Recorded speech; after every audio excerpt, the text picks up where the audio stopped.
अहिल्यानगरच्या जामखेड तालुक्यात भेसळयुक्त दूध प्रकरण समोर आलं होतं आणि या प्रकरणी दूध भेसळ करणाऱ्या शेतकऱ्यासह दोघांना अटक करण्यात आली आहे।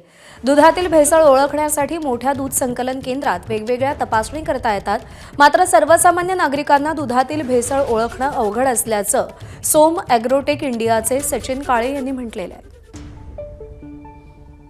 मोठी म्हणून टेस्ट असती मिनरल ऑइल टेस्ट।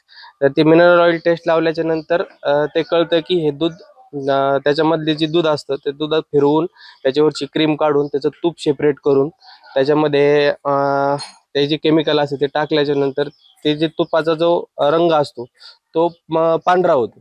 जर पांढरा झाला तर असं समजायचं की त्याच्यामध्ये भेसळ आहे, आणि जर तुपाचा रंग जर ट्रान्सपरंट राहिला तर त्याचा अर्थ असा झाला की हे दूध निर्भेळ आहे। तर अशा प्रकारच्या टेस्ट लावल्या जातात। जेव्हा त्या एवढ्या ऑइलचं दुधा एवढं मोठं मिश्रण तयार होतं तेव्हा त्याचे नक्कीच साईड इफेक्ट आपल्याला दिसणार आहे।